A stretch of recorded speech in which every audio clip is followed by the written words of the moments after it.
अस्सलाम वालेकुम नाज़रीन, मैं हूँ आपका मेज़बान खालिद जमील और आप देख रहे हैं प्रोग्राम मुकदमा अवाम का। और आज हम एक बार फिर कुछ मखसूस नशिस्तों के हवाले से बातचीत करेंगे और पार्लिमान और सुप्रीम कोर्ट में जो इस वक्त एक तनाव या खिंचाव की सूरत हाल नज़र आ रही है, उसमें आपको पार्लिमान से जो बयान आ रहे हैं उनके अंदर भी थोड़ा सा गम गुस्सा दिखाई देता है, एग्रेसिवनेस दिखाई देती है। और फिर सुप्रीम कोर्ट से भी पै दर पै कुछ फैसले और कुछ रिमार्क्स ऐसे आ रहे हैं जिससे ये पुरज़्म दिखाई देता है कि जजेस जो है कि अपने फ़ैसले पर अमल दरामद को यकीनी बनाने के लिए जो है कि वो पुरअज़म है। ये मामला कैसे आगे बढ़ेंगे और फिर इसके साथ साथ पाकिस्तान तहरीक इंसाफ और JUI के दरमियान जो मुज़ाकरात के अंदर एक तातुल पैदा हुआ था। JUI के अमीर बैरून मुल्क गए थे, उम्रा की अदायगी के लिए वापस आ चुके हैं। अब एक बार फिर इन मुज़ाकरात को शुरू करने का फ़ैसला किया गया है और JUI की जानिब से PTI की क़यादत को ये पैगाम भेजा गया है।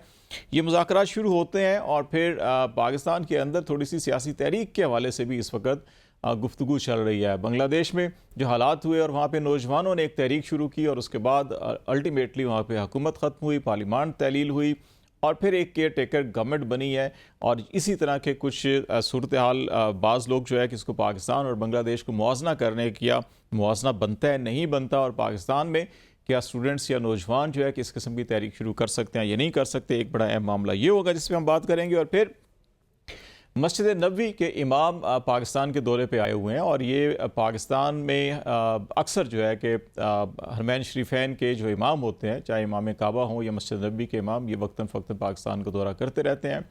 सम टाइम ये खालिसतन दीनी हवाले से और जो बायलैटरल रिलेशन है उस हवाले से होते हैं, और सम टाइम जो है कि इसके अंदर कुछ ना कुछ दोनों ममालिक के तल्लुकात और कुछ जो चैलेंजेस होते हैं, जैसे अंदरूनी मुल्क हमारे सियासी चैलेंजेस भी या माशी चैलेंज भी हैं कि उनके अंदर भी बड़ी अहम किरदार रहा है। तो इस हवाले से भी हम थोड़ा सा गुफ्तगू को करेंगे।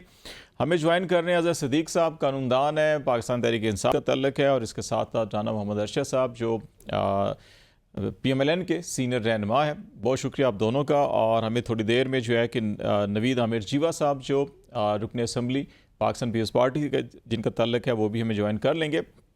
अज़हर सिद्दीक़ साहब, आपसे स्टार्ट कर लेते हैं। आप सुप्रीम कोर्ट के वकील भी हैं और सारी चीज़ें कानूनी आइनी समझते हैं।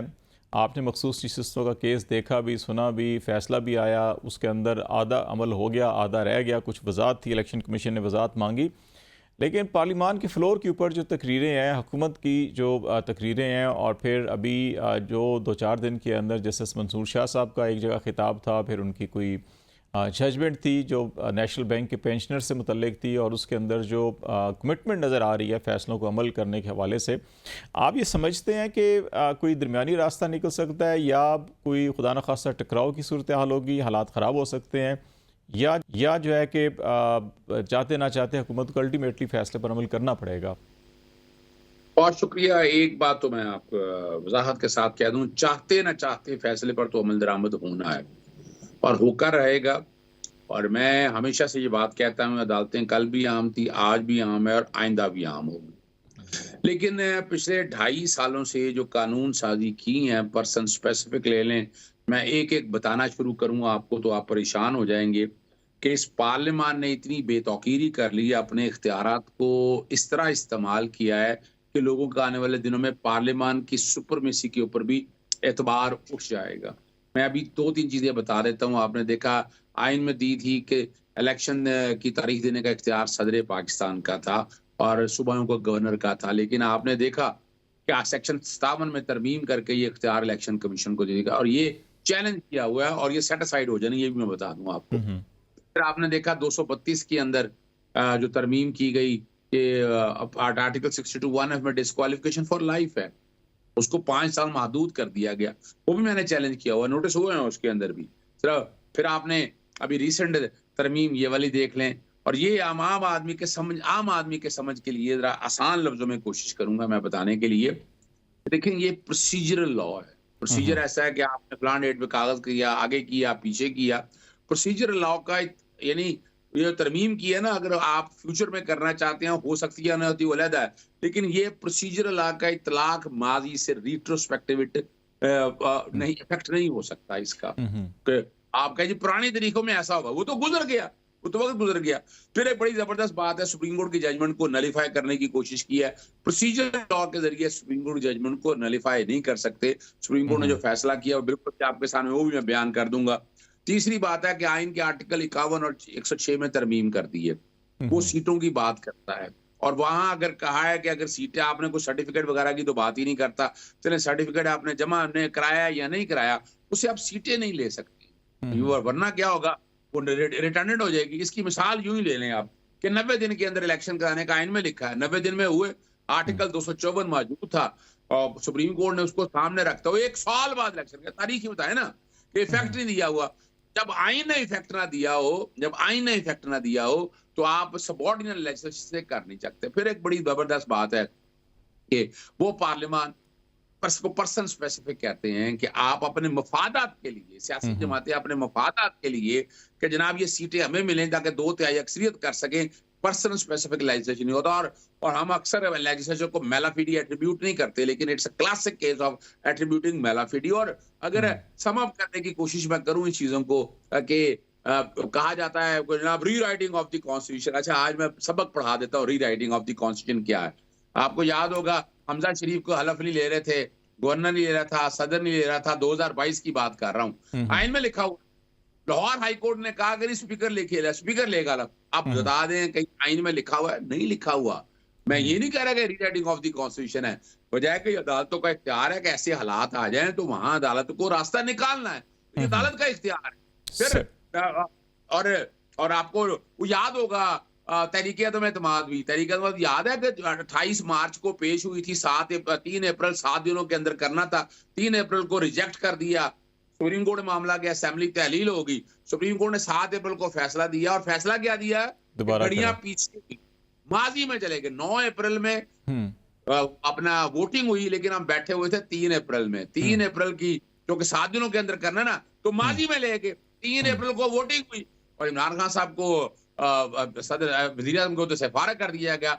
इसी तरह तो मौजूदा 8 जज ने जो फैसला दिया है, सादा लफ्जों में ये है कि जनवरी के अंदर कागजात नामजदगी दाखिल कराए, नॉमिनेशन पेपर दिए, डेक्लेरेशन दिया, पाकिस्तान तहरीक इंसाफ से सिंबल ले लिया गया और उनके कैंडिडेट को फॉर्म 33 में भी नाम नहीं लिखा गया। सुप्रीम कोर्ट आपको लेगी माजी में, तो जनवरी में लेगी कि जनवरी में जो taking away symbol is not a banning a party. और उन्होंने जनवरी में कहा है कि जनवरी के अंदर ये पार्टी मौजूद थी, पार्टी से जो आजाद डिक्लेयर किया वो डिक्लेयर कर नहीं सकते थे, तो इसलिए वो 39 सीटें वो मिल गई। मतलब जो एक गलती सरजद हुई, क्योंकि तमाम जजेस का ये इत्तफाक राय था कि सुप्रीम कोर्ट के फैसले की गलत तशरीह की गई तो माजी मिलेगी। तो ये राना साहब, इस नुक्ता नज़र के जब हम ये देखते हैं कि डिप्टी स्पीकर की रूलिंग और उस वक़्त अभी अजहर साहब जैसे कह रहे थे कि सुप्रीम कोर्ट वापस 3 अप्रैल की तारीख पर ले गई कि दोबारा उसके ऊपर जाके अदम एतमाद के ऊपर जो है कि वो किया जाए, या इसी तरह से हमजा शहबाज शरीफ साहब का जो हलफ था कि वो स्पीकर ने लिया, हालांकि आइन के अंदर गवर्नर का दर्ज होता है। तो ये रास्ता निकाला जाता है कि जहाँ पर कोई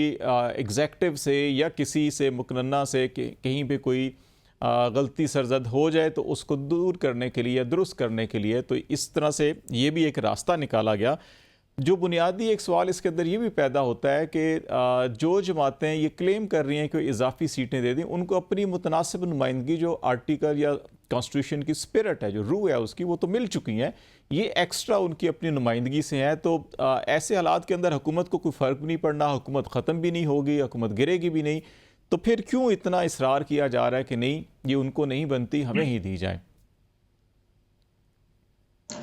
जी, बिस्मिल्लाहिर्रहमानिर्रहीम। मैं आपका मशकूर हूँ। और सबसे पहले तो मैं जो हमारा नौजवान बेटा लेफ्टिनेंट अजीज मलक शहीद हुआ, जो 9 अगस्त को दहशतगर्दों से जंग करते हुए 3 उस दिन शहीद हुए थे और लेफ्टिनेंट अजहर जख्मी हुए थे। आज वो अल्लाह को प्यारे हो गए।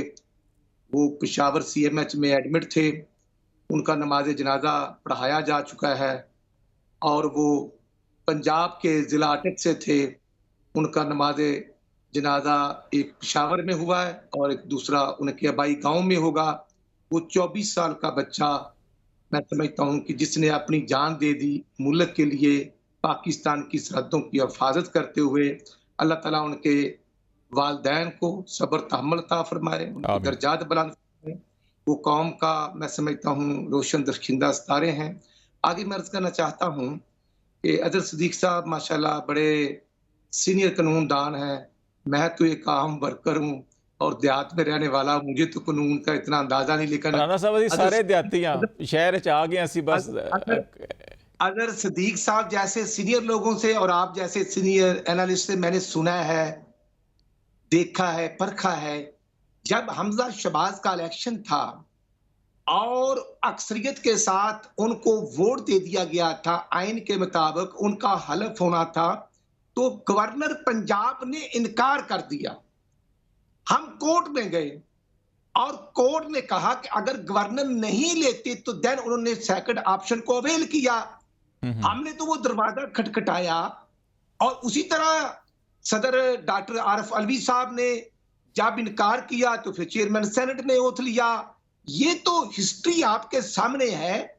आइन तो एक ही है 1973 का, उस पर ही सभी को अमल करना होता है, सभी उसका हलफ लेते हैं, ओथ लेते हैं और अवाम के सामने जब हम हलफ लेते हैं कि हम अपने ओथ की पासदारी करेंगे, तो फिर जब नहीं किया जाता, चाहे वो प्राइम मिनिस्टर हो, प्रेसिडेंट हो, चीफ मिनिस्टर हो, गवर्नर हो या ऑनरेबल जजेस हों, आइन से बालातर कोई नहीं। तो मैं अर्ज ये करूंगा कि सीटें लेने की हमें तो कोई ख्वाहिश नहीं। आपकी बात ठीक, मैं इंडोर्स करता हूं कि जो 8 फरवरी को इलेक्शन हुआ उनको परसेंटेज के मुताबिक सीटें मिलनी थी जिन्होंने अप्लाई किया हुआ था। तो अब क्योंकि सुन्नी इत्तेहाद ने पहले लिस्ट जमा नहीं करवाई, ये आपके नॉलेज में है, और सुन्नी इत्तेहाद के चेयरमैन साहब ने भी अपनी पार्टी के निशान पर इलेक्शन कंटेस्ट नहीं किया था, दूसरी पार्टी के नाम से उन्होंने इलेक्शन कंटेस्ट किया। इसलिए मैं अर्ज करना चाहता हूं, ईसीपी भी आपके आइन के अंदर है, मतहत है, बालातर अदारा नहीं। उन्होंने जो कुछ करना है वो उस आईनी दायरा कार के अंदर रहते हुए करना है। आपके आइन में लिखा है कि जब कोई आजाद आदमी इलेक्शन जीतता है कौमी या सूबाई असेंबली का, उसको ने विदिन 3 डेज किसी पार्टी को ज्वाइन करना है। ये किसी घर या किसी पार्टी का अपना कानून नहीं है, आपके मुल्क का आइन का, ये इलेक्शन एक्ट में ये सब कुछ दर्ज है। तो फिर मैं अर्ज करता हूं कि जिन लोगों ने 41 या 39 लोगों ने हलफनामे जमा करवाए, बड़ी अच्छी बात है। अब ईसीपी ने वो तमाम प्रोसीजर को अडॉप्ट किया जब सुन्नी इत्तेहाद ने कहा कि अप्लाई नहीं किया था। जितनी प्रोसीडिंग होती रही, राजा सुलेमान अकरम साहब, जाली जफर साहब, सब ने बात की कि सुन्नी इत्तेहाद को सीटें दी जाए, लेकिन ऑनरेबल जजेस ने जो फैसला किया, मैं उस 12 जुलाई वाले दिन को भी कोर्ट नंबर 1 में था और उससे पहले भी हमारे केस की प्रोसीडिंग हो रही थी। तो मैं ये अर्ज करना चाहता हूं, जो ऑनरेबल जजेस का फैसला वो हमारे माथे का झूमर, हमने तो हमेशा कबूल किया है। वो 2016 में आए, 17 में आए, बेटे से तनख्वाह ना लेने के जुर्म में इलेक्टेड प्राइम मिनिस्टर 2/3 वाले नवाज शरीफ को निकाल दिया। दाना साहब, एक ये पीटीआई ये क्लेम करती है, पीटीआई ये क्लेम करती है कि क्योंकि सलमान अकरम राजा एज ए वकील भी, इंडिविजुअली भी, और फिर दूसरा जो कमल शोजब का जो केस था वो तो खातून हेड कर रही थी अपनी पार्टी विमेन विंग को, तो उनकी पिटीशन जो थी वो पीटीआई ही की पिटीशन वो कह रहे हैं तस्वर कर रहे थे, और फिर बैरिस्टर गौर भी आखिरी हेयरिंग में आ गए थे। मैं करता हूं, ये बात तमाम ऑनरेबल जजेस ने की कि आपके साथ ईसीपी ने स्टेलिमा का सलूक किया, नहीं करना चाहिए था, आपको निशान छीन लिया गया, आपने क्यों नहीं हमारे पास तशरीफ लाए? तो जनाब उसमें उसका जवाब नहीं था। वो मैं समझता हूं कि वो खतून वाला केस में वो एज ए लहर हुए थे और वो इंडिविजुअल केस था। अगर पार्टी का होता तो आप और मैं सभी को पता होता ना, इसमें कोई दो राय नहीं। वो सलमान अकरम राजा जो कह रहे थे कि मैं गया हाई कोर्ट में, हाई कोर्ट ने इलेक्शन कमीशन के पास भेज दिया, इलेक्शन कमीशन ने मुस्तरद किया, मैं सुप्रीम कोर्ट आया तो यहाँ पे कहा गया अब तो इलेक्शन ही हो गए तो गैर मौसर होगी तो वापस भेज दिया। असल में वो टाइमिंग भी ऐसी बन गई थी ना, वो बिल्कुल ऐन आखिरी रात को हुआ। वो रजिस्ट्रार ऑफिस में अपनी रिट दायर करते पीटीआई के नाम से, अगर उसकी रिजेक्शन होती तो देन जो सेकंड उसका ऑप्शन था उसको अवेल करते, लेकिन ऐ नहीं हो। मैं अर्ज वैसे करता वैसे हूं कि नाना साहब हमें उस वक्त तो पीटीआई इनको का नाम हम भी लेते थे तो हम पे भी सख्ती आ जाती थी तो ये बेचारे तो क्या होना था इनके मैं साथ हाल। ये ये मेरे भाई, ये रिवाज, ये रस्मो रिवाज अच्छे नहीं है। मैं ये कह रहा हूँ ना, जब हम गुजरांवाले ये जब हम आपके साथ भी गुजरांवाले हुआ, ये जलसा पीपल्स कर रहे थे, पार्टी के मैं साथ भी उस हो चुका है स्टेज पर पहले। था। जब जब मियां नवाज शरीफ ने 2 पर्सनालिटी का नाम लिया था तो स्टेज पर बैठे हुए भी लीडरशिप भी परेशान हो गई थी। हम तो ये कहते हैं ये नहीं होना चाहिए। हमने सही। तो वो 12 अक्टूबर 99 वाला हो, वो 2017 वाला हो, वो जस्टिस आसफ खोसा साहब कहें कि रोडों पे नहीं आए, हमारे पास आए, हम करते हैं। मैं समझता हूं ऑनरेबल जजेस जो हैं वो काबिल एहतराम, इंसाफ कानून के मुताबिक होना चाहिए। आर्टिकल 51, आर्टिकल 106 जो है उसकी तशरीह हो सकती है, रीराइट नहीं हो नहीं सकता। हो सकता। 15 चले दिन का जरा एक ब्रेक टाइम ले लें अगर देना राना है, साहब, एक ब्रेक ले अमेंडमेंट लेते कर हैं। लें। आप आइन में अमेंडमेंट कर दें, हमें क्या इतराज है। वो हम भी जैसे कारकुन जस्टिस को मंसूर मानने शाह के भी लिए यही तैयार कह हैं। रहे हैं कि फैसलों पे तो अमल करना ही पड़ेगा, वरना फिर आप तरमीम कर लें कि जी फैसले में पार्लिमान मर्जी कर लें। ब्रेक ले लेते हैं, ब्रेक के बाद वापस आते हैं तो हमें पीपल्स पार्टी के रहनुमा है रुकन असम्बली है नवीद आमिर जीवा, वो भी ज्वाइन कर रहे हैं, तो बातचीत को मजीद आगे बढ़ाएंगे। नाज़रीन हमारे साथ रहिएगा।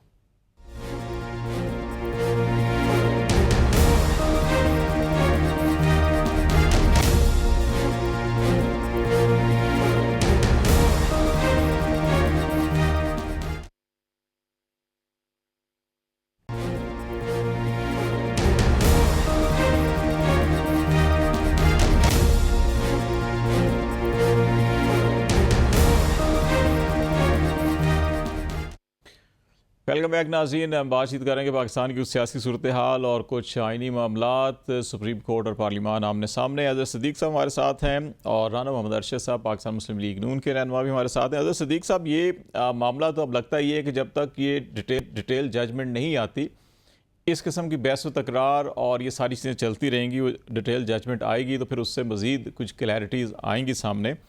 ये बताएं कि अगर इस फैसले के अंदर अभी तक तो मनवन अमल नहीं हुआ, आधा हुआ आधा नहीं हुआ, तो ये कोई तहरीक चल सकती है आगे, कोई सियासी तहरीक चल सकती है? आपका एक इत्तेहाद अचकज़ई साहब की सरबराही में बना हुआ है, JUI के साथ मुज़ाकरात जो है कि वो अभी शुरू होंगे, हो चुके थे, फिर दरमियान में तात्तुल हुआ, फिर अब शुरू होगा।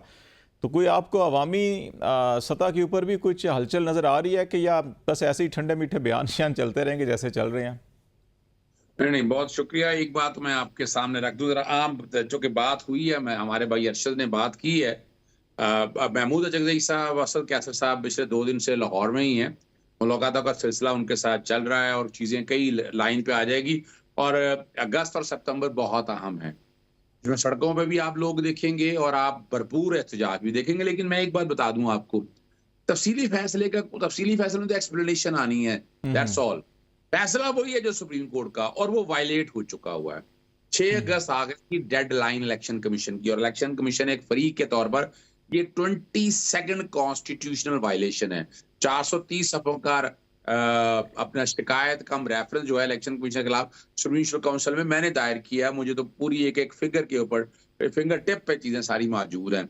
इनको अभी कल ही मैंने कंटेम्प्ट की प्रोसीडिंग इनिशिएट करने के हवाले से नोटिस मैंने जारी कर दिया है इलेक्शन कमीशन को, फैसले पे फौरन अमल दरामद करें। और साथ साथ जो नई ये तरमीम पास की है, इसके भी प्रखचे मैं आपके सामने आती तो मैंने उड़ा दी आपके प्रोसीजर। लेकिन एक चीज मैं बता दूं आपको। अच्छा अजहर साहब, एक मिनट, इसमें एक चीज़ मैं आपसे ये पूछना चाहूँगा कि आप ये कह रहे हैं कि जो एक विंडो ऑफ अपॉर्चुनिटी तो मेरे ख्याल इस फैसले में थी कि अगर कहीं किसी को वजाहत चाहिए तो वो रजू कर सकता है। तो इलेक्शन कमीशन ने तो एक रजू किया हुआ है कि हमें ये बताएं कि हम किसके दस्तखतों को तस्लीम करके ये जो आज़ाद हैं उसको एक्सेप्ट कर लें। पार्टी स्ट्रक्चर नहीं है, ढांचा नहीं है, इलेक्शन नहीं है। इसका बड़ा सीधा सा जवाब है। मैंने अभी कहा ना कि माजी से इतलाक होना है, तो माजी में उस वक्त बैरिस्टर गौर साहब थे। अभी भी पाकिस्तान तहरीक इंसाफ के इलेक्शन हो गए, उसमें कोई फैसला नहीं आया। यानी ये जो बैठ के ना ये इलेक्शन कमीशन एक फरीक के तौर पर बदनीति है, मेलफीडी है, मेलिस है। यानी 2000 अपना जनवरी के अंदर बैरिस्टर गौहर साहब के दस्तखतों के सारे गए हुए हैं। तो इसमें दस्तखतों वाला, और वैसे भी याद रखिएगा उसके बाद कोई कंफर्मेशन ही एक देनी है, लेटर रोजाना खतों किताबत इलेक्शन कमीशन करता रहा, बैरिस्टर गौर के नाम पर करता रहा, तो ये इलेक्शन कमीशन का ज़हन बताता है। लेकिन एक चीज बड़ी जरूरी है, जो भी हमारे भाई अरशद ने कहा, मैं सादा साहब में मिसाल समझाने लगा हूं कि पार्टी है पार्टी नहीं है। भाई फंडामेंटल राइट्स है ना, आर्टिकल 17 फंडामेंटल राइट है, बुनियादी हक है। 23 और 24 प्रॉपर्टी का फंडामेंटल राइट है। मेरा घर है डिफेंस में, और मैं यही मिसाल देता हूँ। अब आप जनाब जमील साहब ने मेरे से घर किराए पे ले लिया और अब रहना शुरू कर दिया। प्रोड्यूसर आपका आया, उसने भी रहना शुरू कर दिया। मैं मुल्क से बाहर चला गया या मैं बीमार हो गया, कोई भी मिसाल ले लें आप। आपने एक जाली सा कागज बनाया, सिविल कोर्ट चले गए, आप केस जीत गए कि आप मालिक हैं। तो प्रोड्यूसर था, उसने भी बनाया हुआ था, वो सेशन चला गया, वो जीत गया। आप दोनों की लड़ाई हाई कोर्ट तक पहुंची, हाई कोर्ट से आप सुप्रीम कोर्ट चले गए। सुप्रीम कोर्ट के सामने गया, उन्होंने कहा मलकियत बताएं भी आप अपनी। उन्होंने कहा जी कागज देखे, उन्होंने कहा ये तो मलकियत कोई नहीं है। उन्होंने कहा जी सिविल कोर्ट और सेशन कोर्ट सारे का जीते पड़े। उन्होंने कहा पहले जरा डीएचए अपना इस सारी को मेंटेन करता हूं। वहां से रिकॉर्ड मंगाया तो अजहर सिद्दीक मालिक था। अब आपका क्या ख्याल है कि अजहर सिद्दीक को ये जायदाद नहीं मिलेगी? हालांकि अजहर तो घर बैठा हुआ है, सोया हुआ है, उसको क्या पता है? तो जनाबे आला फंडामेंटल राइट यही है। मैं चाहे गया या नहीं गया, सुप्रीम कोर्ट का काम फंडामेंटल राइट्स को प्रोटेक्ट करना है, और सुप्रीम कोर्ट ने बिल्कुल ठीक किया है। और ये तो नहीं है कब्जा ले लें, डाका मारें। भाई आप कौन है? आपने अपने हिस्से के मुताबिक ले लिया जितना लेना था, उससे ज्यादा आपको मिल नहीं सकता। और मैंने पर्सन स्पेसिफिक से भी कहा कि सियासी जमातें इसमें बैठकर तरमीम करें। तो एक बात का और जवाब देता चलूं, अकामा और पनामा के हवाले से बड़ा जिक्र होता है, क्योंकि मैंने ये प्रोसीडिंग भी देखी है। और मैंने जब ये फैसला आने वाला था तो मैंने 8-5 का कहा था, मैं जजेस को वहां बैठ के नोट करता रहा हूं कि कौन सा जज क्या, और मेरे हाथ का ट्वीट लिखा हुआ फैसला आने से पहले। और फैसला भी मैंने भी ये पॉसिबिलिटीज में यही लिखा था कि ये पाकिस्तान तहरीक इंसाफ, देखिए सुन्नी इत्तेहाद काउंसिल, देखिए बात समझनी ये है कि जब आप माजी में चले गए तो माजी में सुन्नी इत्तेहाद काउंसिल नहीं रह गया, खत्म हो गई सुन्नी इत्तेहाद काउंसिल की बातें। सुन्नी इत्तेहाद काउंसिल, और दूसरा ये है जब सुन्नी इत्तेहाद काउंसिल को आप पॉलिटिकल पार्टी मानते नहीं है तो इलेक्शन कमीशन ने उनके साथ इत्तेहाद कबूल क्यों किया? वो कहता कि नहीं भाई आप नहीं कर सकते थे, लेकिन हम उनमें नहीं जाना चाहते। अब आ जाए अगली बात की तरफ। अब और बड़ी सिंपल और सादा लफ्जों में कोशिश मैं आपके सामने रखता हूँ। देखिए, राइट फंडामेंटल राइट्स को कबूल करना चाहिए। डाका जनी, चोरी, डकैती, इससे नहीं मामला चलते, आइन खराब होता है। और आपकी पार्लियामेंट को जितना प्रागंदा मौजूदा सियासी हुकूमतों ने कर दिया, और उसी की मैं एक चीज भूल ना जाऊं कि वो देखिए अभी नॉमिनेशन पेपर की बात हो रही है, यही डिक्लेरेशन, यही तो बात कर रही है हमारे भाई अरशद भी। तो उसमें नवाज शरीफ ने दुबई की प्रॉपर्टी सैलरी तनख्वाह ली या नहीं, इशू ये नहीं होता। तनख्वाह जब आप दुबई में कामा लेते हैं तो तनख्वाह लेनी है, ना लेने का चक्कर कोई नहीं है। और आप नहीं जाएंगे तो एरियर होते रहेंगे। तो उस कानून के तहत वो तनख्वाह बनती थी, डिक्लेयर नहीं किया, छुपाया उन्होंने, तो मिस डिक्लेरेशन थी, उनमें डिस्क्वालीफाई कर दिया। और जहां तक मामला था अपना एवन फील्ड की प्रॉपर्टीज का, वो नैब ने लिया, नैब ने जीआईटी बनी, और उसी नैब ने आकर सुप्रीम कोर्ट में इस्लामाबाद हाईकोर्ट ने कह दिया कि हमने जनाब इनको बरी कर दिया जाए। हमें समझ जाना चाहिए ना कि जब ढीले होंगे तो यही होगा। आज भी एवनफील्ड की प्रॉपर्टीज के ऊपर मैं चैलेंज कर और बार बार चैलेंज करता हूं, सबूत दिखा दे नहीं है। अब आए हैं, अब वजह क्या है? अब बांग्लादेश का, अब देखिए इस खिते के आसपास आपने मालदीव से शुरू हो, श्रीलंका से शुरू हो, बांग्लादेश के बाद अगली बारी अब अगला बारी पाकिस्तान की है। ये सुधरना नहीं चाहते सब, वही कुछ हो रहा है ना यहाँ। इंटरनेट पे पाबंदी, अपना जाली झूठे मुकदमे, और क्या ये जरा बांग्लादेश पे जरा डिटेल में बात करते हैं अजहर साहब। जरा आखिरी हिस्से में जरा इसके ऊपर मैं अलग से करना चाह रहा हूँ। जरा राना साहब की तरफ आ जाते हैं ना कि राना साहब, ये आप अजहर साहब के कुछ कमेंट्स के ऊपर जवाब भी देना चाह रहे हैं, लेकिन ये भी बताएं साथ कि आपको कोई नज़र आता है कि ये जो पोलिटिकल तहरीक या तहरुक पैदा हो रहा है, नहीं हो रहा, PTI, आईन पाकिस्तान, तहफ़्फ़ुज़ पाकिस्तान इत्तेहाद बना हुआ है, पिछले कुछ 2-3 महीनों से कोई अभी तक उस तरह से जलसे जैसे हल्के फुल्के किए हैं उन्होंने, KP के अंदर भी, बलूचिस्तान में भी, तो ये कुछ ज़्यादा एक्टिव हो सकते हैं। JUI शामिल होकर कोई अगस्त-सितंबर कह रहे हैं बड़ा अहम हो सकता है या ख़तरनाक हो सकता है हुकूमत के लिए। आपको ऐसा फील हो रहा है? एक तो मैं समझता हूँ कि एक इंटरनेशनल नजूमी आजकल खामोश है, जो हर कुर्बानी का जिक्र किया करते थे रावलपिंडी से, वो चिल्ला काट के है ना जी, तो और राना साहब वो चिल्ला काट के जो आता है खामोशी हो जाता है।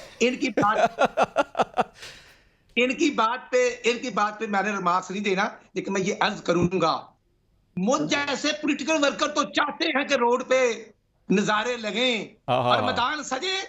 तो इसमें पर्दा किस चीज का है? पर्दा किस चीज का है भाई? 12 अक्टूबर 1999 को जो हुआ किसने नहीं देखा? उसके बाद 2017 में सबने देखा, फिर आज भी आजादी का महीना है, जश्न आजादी मना रहे हैं। तो 12 अगस्त 2014 को लाहौर से ही इमरान नियाजी निकला था और जाकर रेड जोन पर कब्जा करके 4 महीने बैठ गए। और जाना रेफरी की उंगली का इशारा किया करते थे। मुझ जैसे पॉलिटिकल वर्करों ने मारे खाई हुई, मुकदमा जीले।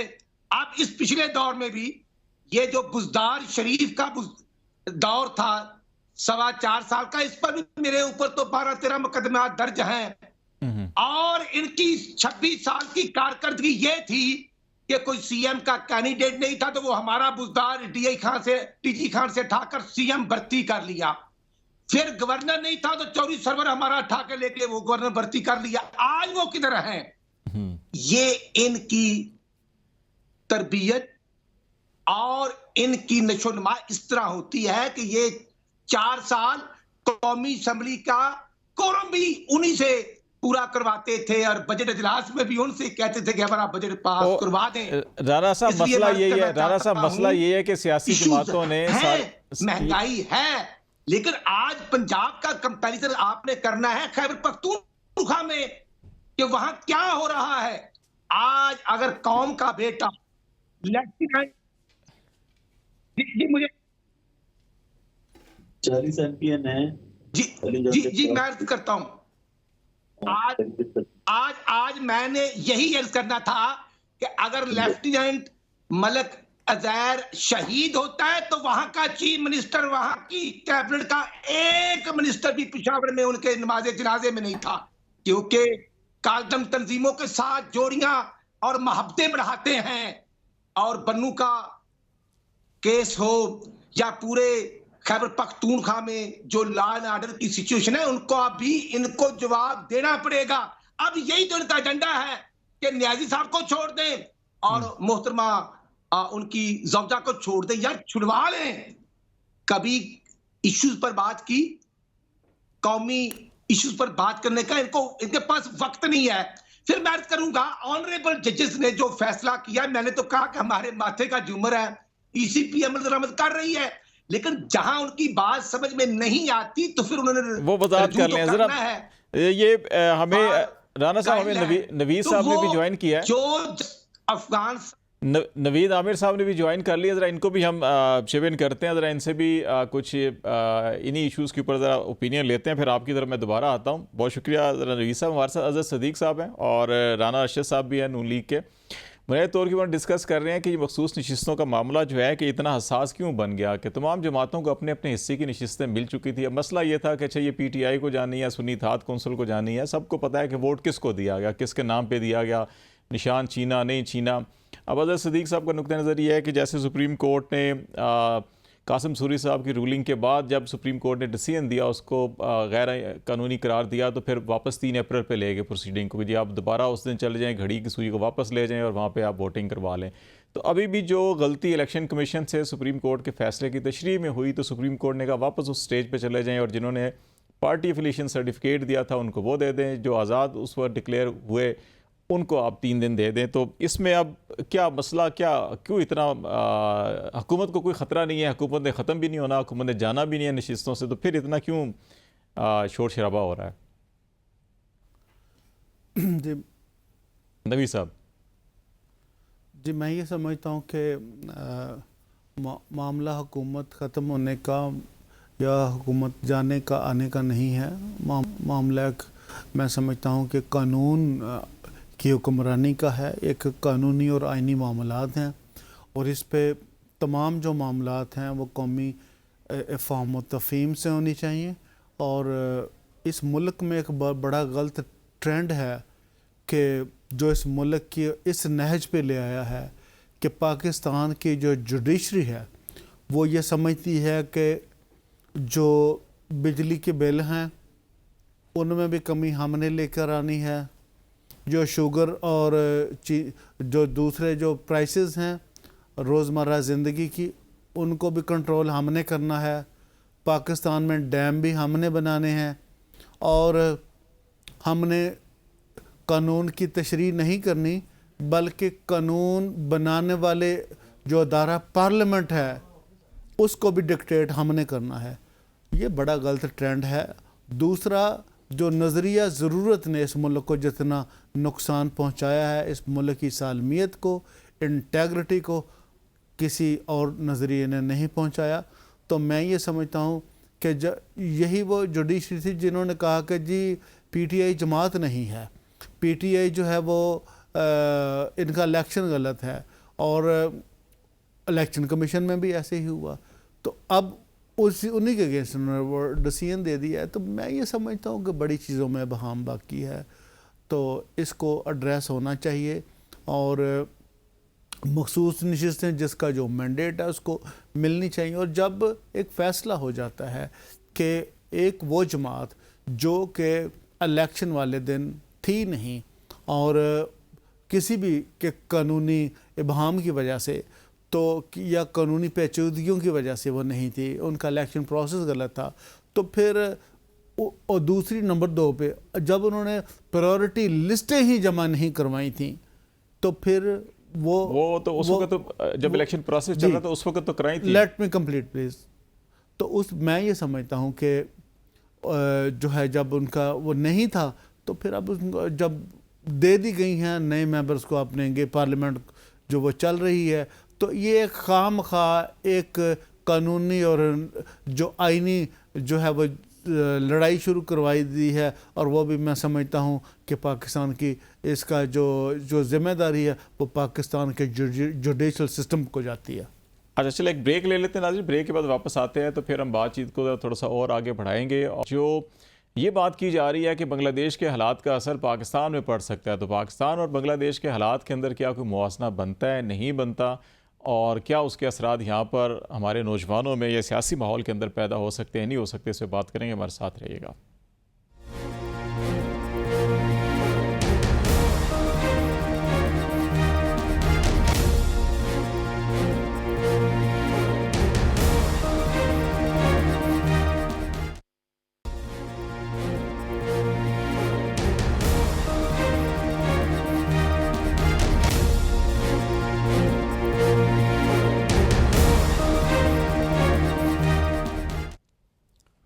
वेलकम बैक नाज़रीन, प्रोग्राम के आखिरी हिस्से में कुछ बातचीत करेंगे। हम बांग्लादेश के हालात का भी कुछ मुआवजा करेंगे और कुछ मस्जिद नबवी के इमाम का दौरा पाकिस्तान। और आज इंटरनेशनल मिनॉरिटी डेज़ भी है और दुनिया भर के अंदर ये मनाया जाता है, पाकिस्तान के अंदर भी मनाया जा रहा है, तो इस हवाले से भी हम थोड़ा सा बात कर लेंगे।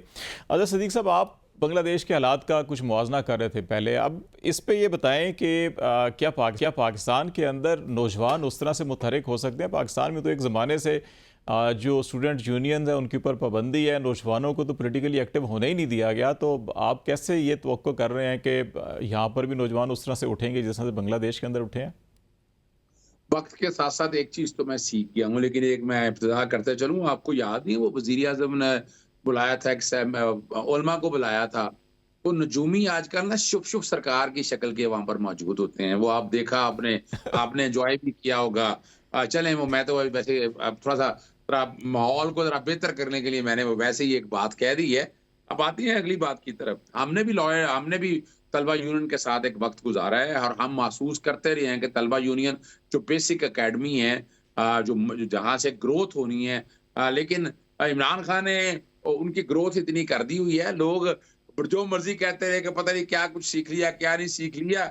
लेकिन एक बात बड़ी वाज़ेह है, ये मैं आपको खबर दे देता हूँ कि वोकला जो जहाँ तलबा है ना, वो काम उस पे हो रहा है। और बहुत से तलबा आने वाले दिनों, आज देखें लाहौर के अंदर पाबंदी थी, इमरान खान के मार बहुत से लोग निकल आए।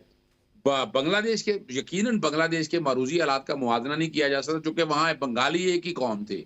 यहाँ हमारे चारों सूबे हैं, यहाँ पंजाबी हैं, पठान हैं, सिंधी हैं, उर्दू स्पीकिंग है, बलोची हैं, तो यहाँ हर एक पर। और सबसे ज्यादा जो फोकस इस दौर में रखा है उन्होंने पंजाबियों के ऊपर रखा है। बाकी खैबर पख्तूनख्वा या सिंध से या बलूचिस्तान से निकलने में कोई टाइम नहीं लगना, लेकिन पंजाब के लोगों के साथ इतना जुल्म और ज्यादती की है। और जो बता रहे हैं कि पता नहीं क्या कुछ हो गया, नहीं भाई, ऐसा नहीं है। जो ये कौम तैयार, किसी वक्त भी ये बाहर निकल सकती है। अगस्त और सितंबर बहुत अहम है। और एक बात, अच्छा अजहर साहब, एक चीज़ मुझे ये भी इसको करते जाएं कि जो मस्जिद नबवी के इमाम है उनका दौरा पाकिस्तान, हमारे तो बायलैटरल रिलेशन और इस किस्म के रिलीजियस एक्सचेंजेस भी होते रहते हैं, लेकिन कुछ लोगों का ये ख्याल है कि जैसे मियाँ साहब एक ज़माने में जद्दा गए थे तो उसमें कुछ सऊदीज़ गारंटीज़ थी या कुछ और दोस्त ममालिक की थी, तो कुछ लोगों का ख्याल है कि शायद इस वक्त जो पोलिटिकल सिचुएशन है उसमें भी कुछ ना कुछ पैगाम रसानी या ये मामलात भी हैं। तो आपको ऐसा कुछ नज़र आ रहा है? देखिए, मेरे पास खबरें हैं कि अमेरिका कौन गया है, यूके के अंदर क्या कुछ हो रहा है, मेरे पास खबरें हैं, वो मैं भी क्लियर नहीं बताना नहीं चाहता आपको। तो मैं इस मामले को उस तरफ बिल्कुल जोड़ता हूँ कि अभी आप देख लेना कि इस गवर्नमेंट ने पूरी कोशिश की कि इनकी माली और वैसे मदद हो जाए। चाइना के हवाले से जिस तरह सीपैक की तबाही और बर्बादी की, अब मैं वो कहानी जो कि नेशनल इंटरेस्ट का मामला है, मैं उसमें उलझना नहीं चाहता। फिर अपना कितने की इमदाद आई है, सऊदिया ने कहा कितने की हेल्प की है, यूएई ने या बाकी ममालिक ने, जिससे ये बड़ी उम्मीदें लगाई बैठी थी। और आज ध्यान में रखिएगा, पाकिस्तान इकोनॉमिकली जो हालात यहाँ तक आ गए हैं ना, ये जब तक वो एजेंडा नहीं छोड़ेंगे, और वो एजेंडा क्या है? अमेरिकी एजेंडा। अमेरिकी एजेंडा को ये कॉर्नर करें, जहाँ यहाँ बैठ के इस खित्ते के अंदर इमरान खान का क्या कसूर है? वो अमेरिका के खिलाफ ही किया था ना। अब आपके खिलाफ आप बता दें क्या हुआ था? रशिया की तरफ जब देखना शुरू किया था, वहीं से तो डाउनफॉल शुरू हुआ, और वहीं से डाउनफॉल का नतीजा हमने देख लिया। और आज भी याद रख लीजिएगा, पाकिस्तान की बका चाइना के साथ है, और चाइना इस रीजन के साथ, चीन और रशिया के साथ, इस खित्ते के साथ, यानी इसी में बका।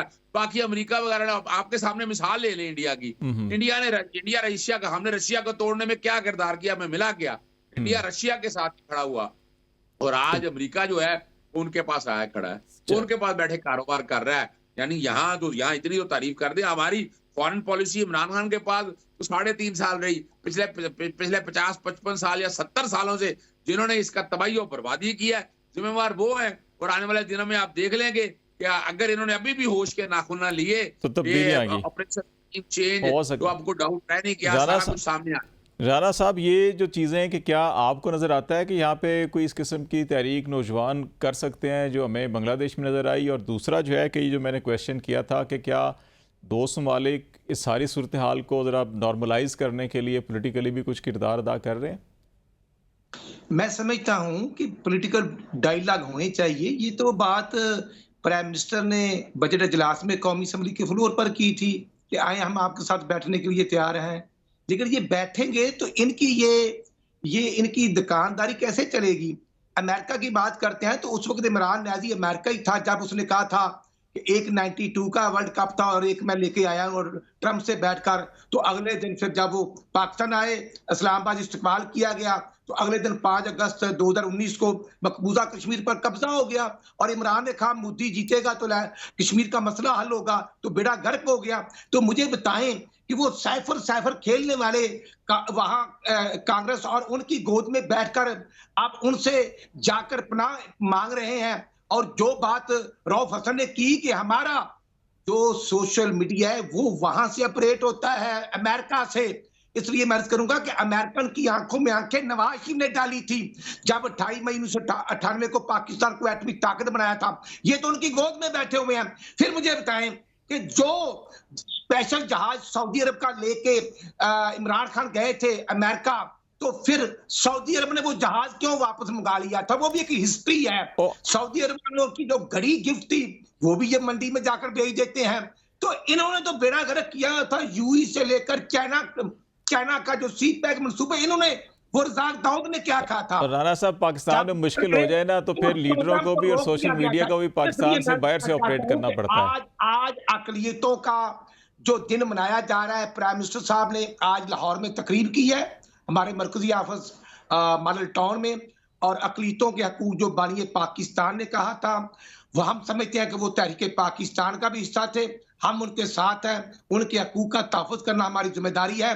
और मस्जिद नबवी के इमाम मस्जिद जो हैं वो काबिल एहतराम है, मियाँ नवाज़ साहब को मिले हैं, आज वो सूबाई असम्बली में हमारे पास तशरीफ लाए हैं, हमने उनका इस्तकबाल भी किया है। मैं समझता हूँ कि मस्जिद नबी सरदार दो जहान रहमत लिल आलमीन के दर पर हम तो हाजिर देने वाले हैं। लेकिन आपको पता है कि जब 2 साल पहले प्राइम मिनिस्टर साहब गए थे तो वहां भी इन पीटीआई वालों ने क्या कुछ किया था, उनको सजाएं हो गई, तो फिर भी जाकर वो शहबाज शरीफ ने खत्म कराई थी।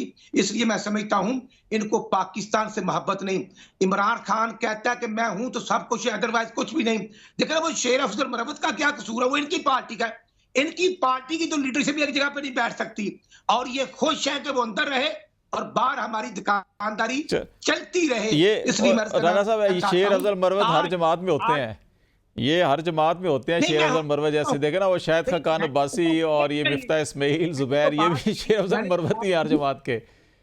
मैं समझता हूँ शाहिद खान अब्बासी जब थे तो थे, नहीं है तो नहीं है। इसलिए मैं कहना चाहता हूँ कि आज काश लेफ्टिनेंट अजहर शहीद होते हैं तो वहां का चीफ मिनिस्टर नमाज जनाजा में होता नहीं है। यही बात है कि आज वहां का चीफ मिनिस्टर अपने जिले डीआई खां में नहीं जा सकता। शाम के बाद फजलुर रहमान साहब ने यही बात की थी पिछले महीने कि पुलिस थानों में मैसूर हो जाती है। खैबर पख्तूनख्वा बेयारो मददगार छोड़ दिया जाता है और मुझ जैसे कारकुन को क्या कहते हैं कि स्टूडेंट्स निकलेंगे। हाँ, स्टूडेंट्स निकलते हैं। तुलबा यूनियन को नवाज शरीफ ने बहाल किया था 1989 में। चले अभी जरा दुआ करते हैं दोबारा को बहाल हो जाए। मैं जरा नवीद साहब को ले लूँ, ये जो हमारे जो नॉन मुस्लिम पाकिस्तानी है, वैसे मैं अमूमन जो है कि ये अकलियत का वर्ड यूज़ करने से गुरेज करता हूँ कि ये हमारा आईन पाकिस्तान आर्टिकल 25 जो है वो इक्वल सिटीज़न का राइट देता है सबको।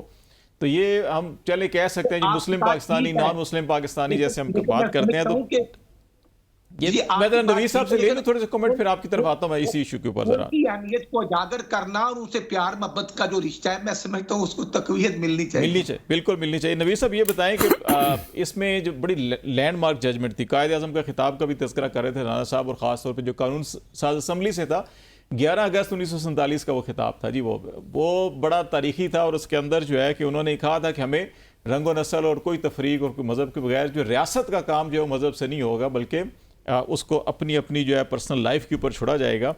फिर उसके बाद एक लैंडमार्क जजमेंट थी सुप्रीम कोर्ट की। अजहर साहब, मैं चाहूँगा इसके नवीद साहब के बाद आप भी उसके ऊपर कमेंट कीजिएगा कि जो पाकिस्तान के अंदर जो नॉन मुस्लिम है उनके हकूक़ के तहफ़्फ़ुज़ के लिए जो कमीशन कायम होना था और उसको प्रोटेक्शंस देनी थी, आप समझते हैं कि कहीं पे अगर कोई खामी रह गई हैं उस जजमेंट के तनाजुर के अंदर, तो क्या होना चाहिए जो हुकूमतों को वो इक़दाम लेने चाहिए? मैं आपका बहुत ज़्यादा शुक्रगुज़ार हूँ कि आपने आज के प्रोग्राम के तवज्जुह से आज का जो दिन है 11 अगस्त नेशनल माइनॉरिटीज़ डे के मौका पर मुझे मौका दिया कि मैं पाकिस्तान में बसने वाली जो करोड़ों मजहबी अक़लीत हैं उनकी नुमाइंदगी कर सकूं। मैं अपनी तरफ से अपनी पार्टी की तरफ से पाकिस्तान में तमाम मजहबी अक़लियतों को आज नेशनल माइनॉरिटीज़ डे पर मुबारकबाद पेश करता हूँ। मैं ये समझता हूँ कि पाकिस्तान का, और मैं फ़ख्र से ये कहूँगा कि 2009 में जब president Asif Ali Zardari president of Pakistan थे और Syed Yusuf Raza Gilani prime minister of Pakistan थे, तो कायद आज़म मोहम्मद अली जिन्ना की 11 अगस्त की जो कानून साज असम्बली से ख़िताब की में जो उन्होंने तकरीर की उसको रेकग्नाइज़ करते हुए 11 अगस्त को माइनॉरिटीज़ डे करार दिया गया, ताकि, और मैं यहाँ ये भी बताता चलूँ कि कुछ लोग जो कहते हैं कि कायद आज़म मोहम्मद अली जिन्ना ने मुख्तलिफ़ मकामात पर मुख्तलिफ़ जो है तकारीर की हैं, तो ये डिफरेंट तकरीर थी, तो मैं ये समझता हूँ की होंगी, लेकिन ये जो ख़िताब था ये बड़ा एक पहली पाकिस्तान की पहली कानून साज असम्बली से ख़िताब था, जिसमें उन्होंने बताया था कि तस्वुर पाकिस्तान क्या है, हम पाकिस्तान कैसा चाहते हैं, जिसमें रंग, नस्ल, मज़हब, अकीदा की बिना पर कोई तासुब नहीं है, छूत छात नहीं है। बदकिस्मती से after the death of founding father Mohammad Ali Jinnah attitudes बदल गए। हम वो बुनियादी असूल जिस पे उससे रूह गर्दानी हमने कर ली, और पाकिस्तान, मैं ये समझता हूँ कि जो ये जो बात आप कर रहे हैं, किसी को अक़लियत नॉन मुस्लिम कहने से फ़र्क नहीं पड़ता जब तक पाकिस्तान में लोगों के रवैये नहीं बदलते, जब तक वो ऐसे कवानीन पर नहीं बदलते जिस पे, जब तक ये रहेगा नौकरियों के इश्तहारात में कि जो है आप जो चौथे दर्जे के जो मुलाजिम हैं वो हिंदू होंगे, वो क्रिश्चियन होंगे, तब्दीली नहीं आएगी। और साहब ये एक आखिरी मिनट, लास्ट मिनट है हमारे पास, तो इस पे बड़ा क्विकली कि वो तसद्दुक जिलानी डिसीजंस के ऊपर आप समझते हैं कि अमल हुआ या क्या खास चीज़ होनी चाहिए? मैं सिर्फ एक कमेंट करना चाहूँगा, मैं सिर्फ एक कमेंट करना चाहूँगा कि पाकिस्तान पीपल्स पार्टी ने जो है उस वक़्त माइनॉरिटीज़ डे करार दिया, 4 नशिस्तें जो हैं वो सेनेट ऑफ पाकिस्तान में मुख्तस की हैं। 5% कोटा अक़लियतों के लिए सरकारी और नीम सरकारी नौकरियों में किया है। और 1 माह पहले प्रेसिडेंट ऑफ पाकिस्तान आसिफ अली जरदारी ने क्रिश्चियन मैरिज एक्ट पर साइन किए हैं। और अभी भी नेशनल कमीशन ऑफ माइनॉरिटीज़ और जो है वो मुख्तलिफ जो नेशनल कमीशन सीटों में, चारों सूबाई असम्बली में इजाफा और कौमी असम्बली में सीटों में इजाफा अंडर प्रोसेस है, उस पर कानून साजी हो रही है। बहुत शुक्रिया नवीद साहब आपका। मैं अजहर साहब माजरत चाहता हूँ, प्रोग्राम का टाइम खत्म हो गया, चलिए फिर नेक्स्ट टाइम बात कर लेंगे। अजहर साहब, राना अरशद साहब, आपका बहुत शुक्रिया। नाज़रीन, आज तक के लिए इतना ही। खालिद जमील को इजाज़त दीजिए। अल्लाह हाफिज़।